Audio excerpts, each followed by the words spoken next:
Oke, hello Sir. So, hari ini aku akan menjelaskan mengenai semua session dari marketing communication.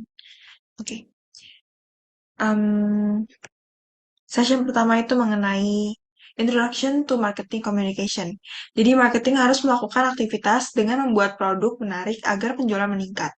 Marketing meningkatkan awareness dari produk agar customer bisa tertarik untuk membeli.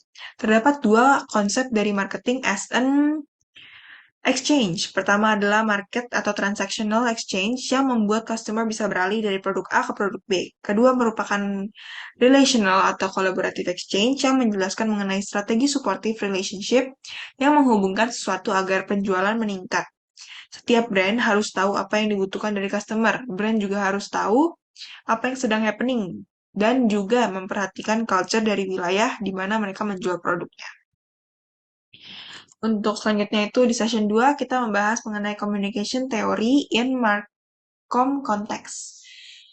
Nah, di dalamnya ada mengenai language experience. Jadi dalam perusahaan itu harus nyambung antar sender encoder dan receiver decoder. Terdapat model yang dimiliki oleh marketing, yaitu linear model. Di dalamnya terdapat sender, encode, media, decode, feedback, dan noise. Untuk faktor yang dapat menginfluence itu ada influence of media, ada juga dengan cara influence of people. Ada juga 6 tahapan proses dalam mengembangkan komunikasi pemasaran yang efektif. Yang pertama itu identify the target audience. Yang kedua itu determine the response, yaitu dengan mengira-ngira respon seperti apa. Terus juga ada choose the message, lalu choose the channel, select the source attributes, dan collect feedback. Next itu kita ada di session 3 yaitu dengan judul Marketing Communication Strategies Planning. Di session 3 itu marketing harus memiliki strategi seperti segmenting, targeting, dan positioning. Untuk segmenting, consumers dapat dijabarkan berdasarkan demographic, geographic, dan behavior. Ada juga psychographic. Untuk targeting dibagi menjadi 4 yaitu indifferentiate marketing, differentiate marketing, targeted marketing, dan custom marketing. Untuk selanjutnya ada positioning. Nah, positioning ini merupakan pembuatan image terhadap brand dengan quality dan price. Sebagai marketing juga bisa melakukan audience approach strategi dengan pull and push strategi. Itu untuk iklannya ya. Dan selanjutnya kita dari session 4. Session 4 ini mengenai marketing communication objectives, positioning. Oke, jadi di marketing objective ini dibagi menjadi 3 komponen. Issues yang berhubungan dengan pembeli dari produk, market share, sales volume, profitability, dan penghasilan, lalu image, dan juga reputasi. Pada sesi ini, juga membahas mengenai guidelines of objectives, yaitu SMART. Dengan kepanjangan S itu untuk specific, M itu untuk measurable, A itu untuk achievable, R itu untuk realistic, dan T itu untuk targeted, dan juga time. Selanjutnya ada di sesi 5, kita membahas mengenai understanding consumer behavior. Jadi pada sesi ini memfokuskan pada kebiasaan para konsumer. Jadi consumer behavior itu merupakan perilaku konsumen yang mengacu pada tindakan dan proses keputusan dari orang-orang membeli barang dan jasa untuk konsumsi pribadi. Ada 4 faktor yang mempengaruhi consumer. Jadi yang pertama itu cultural factors, yang kedua social factors, selanjutnya ada personal factors, dan terakhir ada psychological factors. Untuk cultural factors itu di dalam memiliki faktor di dalamnya yaitu values, perception, subculture, dan juga social class. Untuk social factors, di dalamnya itu memiliki reference group, family, dan social roles, juga status. Untuk faktor ketiga yaitu personal factors, di dalamnya memiliki age and way of life, purchasing power and revenue, lifestyle, and personality. Untuk faktor keempat, yaitu psychological. Memiliki motivasi, perception, learning, beliefs, dan attitudes. Next, untuk session ke-6, kita membahas mengenai branding. Untuk branding sendiri merupakan simbol dari suatu brand, service, dan juga jasa. Berikut terdapat elements of branding, yaitu brand names. Jadi, setiap merek itu pasti memiliki maknanya. Jadi setiap merek itu memiliki nama dan nama itu memiliki makna. Selanjutnya juga ada logo. Logo itu nama dari brand dengan font ciri khas dari merek. Yang ketiga itu merupakan simbol. Simbol itu merupakan lambang dari suatu brand. Selanjutnya juga ada colors. Colors itu warna yang menciri khaskan suatu brand. Selanjutnya ada characters. Characters ini dibuat oleh brand untuk melambangkan brandnya. Nah, fungsi untuk branding ini adalah untuk identity, practically, guarantee, personalization, dan juga entertainment. Oke, next itu kita langsung skip ke session 9 ya. Session 9 ini ada mengenai market mix, advertising, sales promotion. Jadi di session 9 ini ada membahas tentang advertising objectives. Kita juga ada bahas tentang B2B. Nah, B2B itu adalah korporasi dengan korporasi. Jadi, kerjasama antara dua perusahaan yang akhirnya mereka bisa dapetin revenue. Contohnya itu Tokopedia dengan GoPay yang saling bekerja sama. Terus juga ada B2C, business to consumer. Jadi bisnis dengan pembeli. Contohnya itu Bluebird dengan pelanggannya. Selanjutnya juga kita ada juga tentang advertising kontribusi kepada profit. Yang pertama itu untuk meningkatkan konsumsi, selanjutnya bekerja sama dengan distribusi channel, selanjutnya advertising dalam bentuk apapun dapat menarik consumer atau menambah profit. Yang terakhir ada market entry. Ada sales promotion to consumer dengan cara kupon, refund and rebates. Contohnya itu cashback, lalu loading device and loading. Kalau contohnya itu kalau misalnya kita beli banyak, kita bisa dapat harga yang lebih murah, yaitu bundle ya. Terus ada premium, contohnya itu di Spotify kita bisa skip lagu kalau misalnya kita jadi bayar monthly atau jadi kayak membernya gitu. Lalu ada sweepstakes, games, and contest. Di pembahasan sesi ini juga ada mengenai trade promotions. Yang pertama itu trade allowance, trade contest, trade incentives, dan trade shows. Next itu ada di sesi 10. Pada sesi 10 ini membahas mengenai direct marketing. Jadi direct marketing ini merupakan tindakan langsung kepada customer yang salah satu contohnya adalah test drive. Nah, itu salah satu contoh direct marketing ya. Untuk bisa menjangkau target, para marketers biasanya menggunakan cara developing database dengan tujuan agar bisa menyeleksi target segment, dan selanjutnya itu agar customer dapat membeli ulang produk.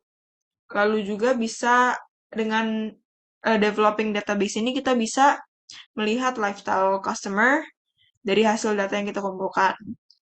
Selanjutnya ada direct response media, bisa dengan direct mail, telemarketing care lines, telemarketing, lalu care lines, lalu inserts, prints, door-to-door, radio, dan juga internet. Next itu di sesi 11, mengenai public relation sponsorship. Public relation harus tahu bagaimana caranya melakukan berbagai kegiatan yang berkaitan dengan perusahaan dan publik. Dan public relation ini selalu berkaitan dengan korporasi. Pekerjaan PR di masa krisis itu harus merespon dengan cepat untuk mengcounter dan memberikan statement dalam bentuk press conference. Stakeholders-nya PR itu adalah karyawan, director, customer, dan masih banyak lagi. Untuk goals PR itu image. Pokoknya kita untuk PR itu pasti memikirkan dampak image untuk perusahaan. Nah, di sini juga ada bahas tentang sponsorship function. Fungsinya apa sih? Yang pertama itu to gain exposure, lalu to inform target audience that they're in an association. Lalu ada the opportunity to blend a variety of tools, use resource more efficiently and effectively. Lalu types of sponsorship. Yang pertama itu ada sports sponsorship, yang kedua itu ada program or broadcast sponsorship. Lanjut ke sesi 12. digital marketing, word of mouth. Oke. Jadi, what is digital marketing? Digital marketing yang dilakukan secara digital, website, research, atau sosmed, dan juga banyak lagi sebenarnya. Benefitnya apa sih? Kita jadi bisa mengidentifikasikan spesifik target. Yang kedua itu juga bisa CPC, cost per click, menjadi PPC, pay per click. Terus cost efektif, kita juga bisa jadi lebih budgetnya lebih minim. Lalu ada juga measurable, yang terakhir itu improve competitive edge. Selanjutnya mengenai word of mouth, di sini membahas tentang tipe-tipe word of mouth. Yang pertama itu voice of customer. Yang kedua itu customer talking about product, service, or brand. Selanjutnya ada people seeking advice from each other. Yang terakhir itu ada unintentional. Word of mouth marketing itu yang pertama ada opinion leader, yang kedua itu opinion formers, yang ketiga itu adalah opinion followers. Nah, di sini juga ada tentang types of word of mouth ya. Yang pertama itu buzz marketing, yang kedua influencers marketing, selanjutnya referral program, selanjutnya juga ada community marketing, lalu conversation creation, yang terakhir itu ada brand blogging. Oke, selanjutnya di session 13. Session 13 ini membahas tentang traditional media vs digital. Jadi, klasifikasi media tradisional itu dibagi menjadi dua, yaitu form dan poem. Untuk klasifikasi form ini, ada broadcast, print, out of home, digital media, in-store, dan masih banyak lagi sebenarnya. Untuk klasifikasi poem ini, untuk poemnya itu dibagi menjadi P-nya itu adalah paid for, O-nya itu adalah own, I dan M-nya itu adalah earn media. Selanjutnya pembahasan digital media. Key types of digital media. Yang pertama itu adalah internet. Elementsnya bisa masuk ke e-commerce. Selanjutnya ada di database, lalu ada mobile technology, lalu ada interactive television, dan terakhir ada video conferencing. Next, sesi terakhir adalah sesi ke-14, yaitu Integrated Marketing Communication atau IMC. Jadi IMC ini merupakan konsep marketing yang harus terintegrasi seperti adanya Marcom Mix atau 4PS. IMC itu adalah bisa didefinisikan sebagai one voice, one look. Jadi seperti idiom. Punya satu suara dan memiliki look yang sama. Konsep dari satu brandnya harus sama dan jadi lebih mudah untuk dikenalin dengan oleh orang lain gitu. Benefit IMC itu apa sih? Yang pertama itu jadi creative integrity. Jadi kita harus membuat secara kreatif tapi tetap harus inline dengan konsep. Yang kedua itu consistency of message. Campaign harus konsisten sesuai dengan konsep awal. Yang ketiga itu better use of media. Harus ada branding dari brand. Kalau misalnya channel distribusi adalah direct selling, berarti harus disupport apapun bentuknya. Selanjutnya ada cost saving. Biaya yang dikeluarkan harus sesuai, makanya disebut harus inline. Kalau tidak inline akan lebih cost-nya akan lebih banyak. Hambatan menggunakan IMC. Yang pertama itu banyak yang harus dimonitor. Yang kedua itu memastikan semua kegiatan marketing communication tereksekusi dengan baik. Tanggal post tidak boleh tertukar. Selanjutnya pengeluaran yang terkadang tidak terduga. Hambatan terakhir yaitu harus siaga dengan perubahan harga. So, here's the conclusion. Jadi kunci agar marketing bisa berhasil yaitu dengan marketing communications. Karena dengan adanya marketing communications, seluruh kegiatan pemasaran akan berjalan dengan lancar. Namun jika semua kegiatan marketing dilakukan dengan baik. Dalam marketing juga harus mengikuti masa. Jangan sampai tertinggal. Maksudnya tuh jangan sampai eh, tidak mengikuti zaman-zaman yang sekarang ada. Lalu, jika seluruh tindakan sudah dilakukan namun belum berhasil juga, harus terus mencoba.